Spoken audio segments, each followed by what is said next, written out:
Friend, welcome to my channel PG के knowledge.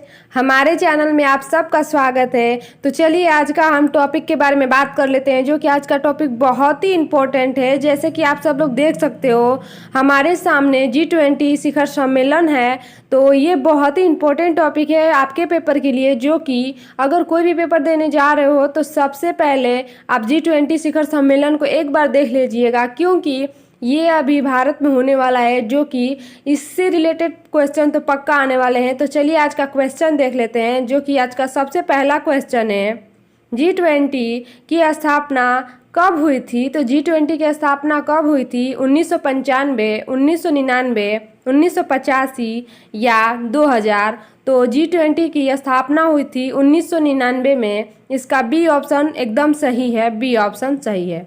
इसका स्पष्टीकरण है, जो कि G20 की स्थापना 1999 में विकसित और विकासशील देशों के वित्त मंत्रियों और केंद्र बैंक गवर्नरों को एक साथ लाने के लिए की गई थी। तो ये बहुत ही इम्पोर्टेंट फैक्ट है, जो कि विकसित और विकासशील देशों के वित्त मंत्री और केंद्र बैंकों गवर्नरों को एक साथ लाने के लिए यह किया गया था, जो कि G20 की स्थापना 1999 में किया गया था। तो ये बहुत ही इम्पोर्टेंट फैक्ट है। नेक्स्ट क्वेश्चन है, G20 का संबंध निम्नलिखित में से कौन सा कथन सही नहीं है? तो G20 के संबंध में निम्नलिखित में से कौन सा कथन सही नहीं है?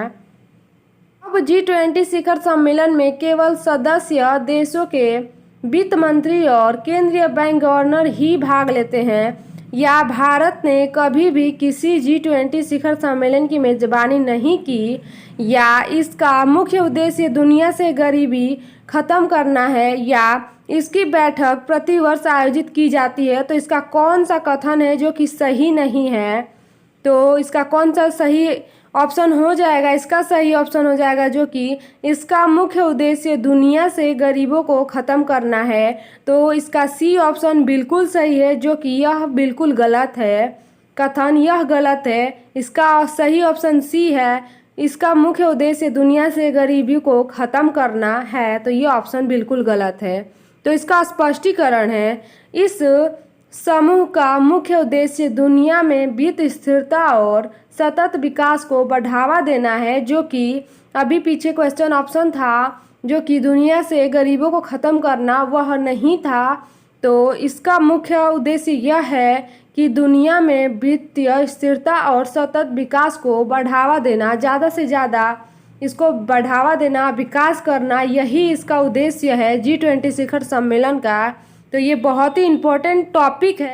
निम्नलिखित में से कौन सा शहर 2023 में होने जा रहे हाल ही में G20 शिखर सम्मेलन का आयोजन कर रहा है? तो यहाँ पे हालिया लिखा हुआ है, यहाँ पे हाल ही है, टाइपिंग में मिस्टेक है, आप लोग सही कर लीजिएगा। तो इसका ऑप्शन है ब्रिस्बेन, ओसाका, अंताल्या या भारत। तो इसका कौन सा ऑप्शन सही है, जो कि कौन सा शहर है 2023 में होने जा रहे हाल ही में G20 शिखर सम्मेलन का आयोजन कर रहा है? तो यह भारत है, डी ऑप्शन इसका सही है। भारत करने जा रहा है 2023 में G20 शिखर सम्मेलन, जो कि इसका स्पष्टीकरण है, भारत 1 दिसंबर 2022 से 30 नवंबर 2023 तक G20 की अध्यक्षता संभालने के लिए तैयार है, 1 दिसंबर 2022 से। तो यह बहुत इंपॉर्टेंट टॉपिक है। तो यह 2023 तक G20 की अध्यक्षता संभालने के लिए तैयार है भारत, जो कि 1 दिसंबर से ही चला आ रहा है 2022 से, और 30 नवंबर तक चलते रहेगा। तो अगला क्वेश्चन है, भारत में हो रहे G20 शिखर सम्मेलन का विषय क्या है? जो भारत में G20 शिखर सम्मेलन हो रहा है, उसका विषय क्या है? एक परस्पर जुड़े विश्व को आकार देना, या कठोरता से गरीबी से लड़ना, या एक पृथ्वी एक परिवार एक भविष्य?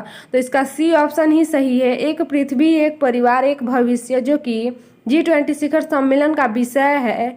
इसे वासुदेव कुटुंबकम भी कहा जा सकता है। जैसे कि भारत की G20 अध्यक्षता की थीम PM मोदी की विदेश नीति के मुख्य टेम्पलेट, जो कि वसुधैव कुटुंबकम या एक पृथ्वी एक परिवार एक भविष्य के अनुरूप है, जो कि PM मोदी के विदेश नीति के मुख्य टेम्पलेट है, वसुधैव कुटुंबकम।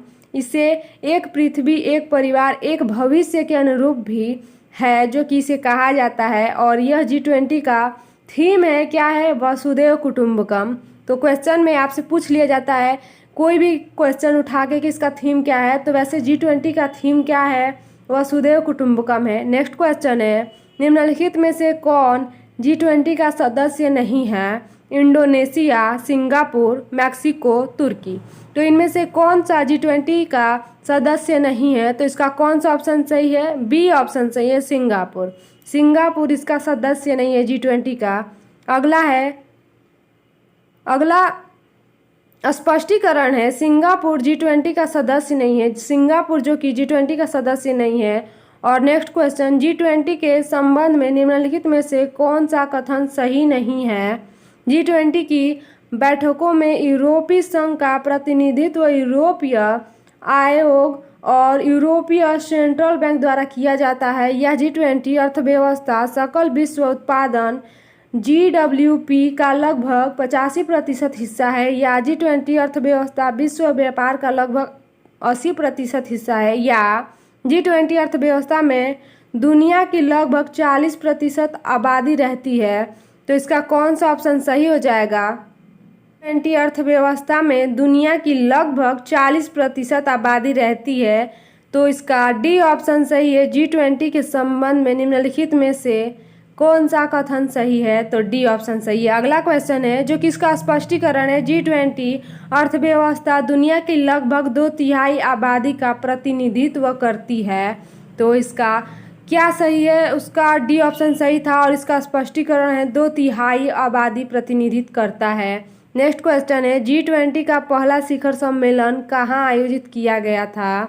USA में, ब्रिटेन में, कनाडा या फ्रांस। तो G20 का पहला शिखर सम्मेलन आयोजित किया गया था, जो कि इसका कौन सा ऑप्शन सही है? तो इसका ऑप्शन सही हो जाएगा, इसका ऑप्शन सही हो जाएगा ए, USA, जो कि G20 का पहला शिखर सम्मेलन का आयोजन USA में हुआ था। स्पष्टीकरण है, G20 का पहला शिखर सम्मेलन 2008 में वाशिंगटन में आयोजित किया गया था। 2008 में सबसे पहला शिखर सम्मेलन वाशिंगटन में आयोजित किया गया था। नेक्स्ट क्वेश्चन, शिखर सम्मेलन वाशिंगटन में किया गया था और 2008 में सबसे पहला शिखर सम्मेलन हुआ था, वो भी वाशिंगटन में हुआ था। G20 का सबसे पहला शिखर सम्मेलन 2008 में हुआ था वाशिंगटन में। तो ये बहुत ही इम्पोर्टेंट है। आज तक G20 के कितने शिखर सम्मेलन आयोजित हुए हैं? तो ये बहुत ही इम्पोर्टेंट टॉपिक है। आज तक G20 शिखर सम्मेलन का कितना आयोजित हुआ है? तो यह 5, 9, 11 या 17। तो इसका 17 हुआ है। और जो भारत में भी होने वाला है वह 18वां G20 शिखर सम्मेलन है। तो 17वां शिखर सम्मेलन नुसा बाली, इंडोनेशिया में आयोजित किया जा रहा है। और 18वां G20 शिखर सम्मेलन 2023 में भारत में होगा। ये बहुत ही इम्पोर्टेंट है। 17वां शिखर सम्मेलन नुसा बाली, इंडोनेशिया में हुआ था और 18वां G20 शिखर सम्मेलन 2023 में भारत में होने जा रहा है। ये बहुत ही इम्पोर्टेंट फैक्ट है जो कि पेपर से रिलेटेड है और कई तरह से एक ही क्वेश्चन को घुमा फिरा के वो लोग पूछते हैं। तो ये बहुत ही इम्पोर्टेंट है। तो नेक्स्ट क्वेश्चन है, G20 के बारे में निम्नलिखित में से कौन सा कथन सही है? G20 की अध्यक्षता वर्तमान, तत्काल, अतीत और भविष्य के मेजबान देशों के बनी ट्रोइका द्वारा समर्थित है। तो अगला है, G20 का एक स्थायी या 2015 में G20 की अध्यक्षता चीन के पास है या G20 प्रेसिडेंसी हर 2 साल में बदलती है। तो इसका कौन सा कथन सही है? कौन सा इसका ऑप्शन सही हो जाएगा? जो कि G20 के बारे में निम्नलिखित में से कौन सा कथन सही है? ए ऑप्शन सही है, जो कि अध्यक्षता वर्तमान, तत्काल, अतीत और भविष्य के मेजबान देशों से की जाती है। स्पष्टीकरण है, G20 की अध्यक्षता वर्तमान, तत्काल, अतीत, भविष्य के मेजबान देशों से बनी ट्रोइका है। तो ये बहुत ही इम्पोर्टेंट है फैक्ट। अगला है, भारत G20 शिखर सम्मेलन कब आयोजित करेगा? तो G20 जो शिखर सम्मेलन है भारत कब आयोजित करेगा? 2020, 2023, 2022 या उपरोक्त में से कोई नहीं। तो इसका ऑप्शन सही हो जाएगा बी, 2023 में भारत G20 का आयोजन करेगा। स्पष्टीकरण है यह आश्चर्य की बात है कि भारत ने अब तक किसी भी G20 बैठक की मेजबानी नहीं की है, लेकिन 2023 में भारत G20 के 18वें शिखर सम्मेलन की मेजबानी करेगा। ये बहुत ही इम्पोर्टेंट है। आज तक भारत कोई भी G20 का शिखर नहीं किया हुआ है। नेक्स्ट क्वेश्चन है, G20 2023 शिखर सम्मेलन का लोगो कहाँ से प्रेरित है? भारत का राष्ट्रीय ध्वज, रूस का राष्ट्रीय ध्वज, फ्रांस का राष्ट्रीय ध्वज या उपरोक्त में से कोई नहीं। तो इसका ए ऑप्शन सही होगा, जो कि भारत का राष्ट्रीय ध्वज से G20 का लोगो प्रेरित है। तो ये बहुत ही इंपॉर्टेंट है। ए ऑप्शन इसका बिल्कुल सही है। G20 का लोगो भारत का राष्ट्रीय ध्वज से प्रेरित है। ए ऑप्शन इसका एकदम करेक्ट है, सही है। स्पष्टीकरण है, G20 लोगो भारत के राष्ट्रीय ध्वज के जीवित रंगों केसरिया, सफ़ेद और हरे और नीले रंग से प्रेरणा लेता है। यह पृथ्वी ग्रह को भारत के राष्ट्रीय फूल कमल से जोड़ता है, जो चुनौतियों के बीच विकास को दर्शाता है।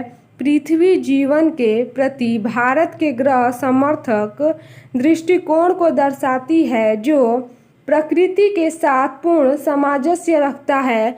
G20 लोगों के नीचे देवनागरी लिपि में लिखा हुआ भारत है। तो आप लोग G20 शिखर सम्मेलन का लोगो देखिएगा, जो कि वह हमारे तिरंगा, धरती, राष्ट्रीय ध्वज से प्रेरित है और उसमें जो नीचे लिखा हुआ है वह देवनागरी लिपि में लिखा हुआ है और वह भारत लिखा हुआ है। तो क्वेश्चन में ये भी आ जाएगा कि G20 का जो लोगो है वह किससे प्रेरित है और उसके नीचे जो लिखा हुआ है वह क्या लिखा हुआ है और किस भाषा में लिखा हुआ है। अगला है, G20 2023 का विषय क्या है? ब्लैक लाइव्स मैटर, जियो हंसो प्यार करो, वसुधैव कुटुंबकम या उपरोक्त में से कोई नहीं। तो इसका कौन सा ऑप्शन सही हो जाएगा? G20 2023 का विषय क्या है? तो इसका कौन सा ऑप्शन सही है? तो इस ऑप्शन को जल्दी से बताइए कमेंट करके, इसका कौन सा ऑप्शन सही है। तो इसका ऑप्शन सी सही है, जो कि वसुधैव कुटुंबकम है। G20 शिखर सम्मेलन का विषय है। स्पष्टीकरण है, भारत की G20 प्रेसिडेंसी की विषय वसुधैव कुटुंबकम या एक पृथ्वी, एक परिवार, एक भविष्य महाउपनिषद के प्राचीन संस्कृत पाठक से लिया गया है। अनिवार्य रूप से विषय सभी जीवन, मानव, पशु, पौधे और सूक्ष्म जीवों के मूल्य और पृथ्वी ग्रहों और व्यापक ब्रह्मांडों में उनके अंतर संबंधों की पुष्टि करता है। तो यह बहुत ही इम्पोर्टेंट है। भारत की G20 जो कि वसुधैव कुटुंबकम इसका थीम है, विषय है और वह लक्ष्य है। तो यह बहुत ही इम्पोर्टेंट है G20 शिखर सम्मेलन का। आज के सारे क्वेश्चन को हमने कवर कर लिया है। तो हम मिलेंगे अगले वीडियो में अगले टॉपिक के साथ। आज के लिए हम ये वीडियो को इतना ही रहने देते हैं। तो अगर आप सब लोग को हमारा वीडियो अच्छा लगा हो तो हमारे चैनल को लाइक शेयर सब्सक्राइब कर दीजिए और बेल आइकन को प्रेस कर दीजिए। Thank you so much.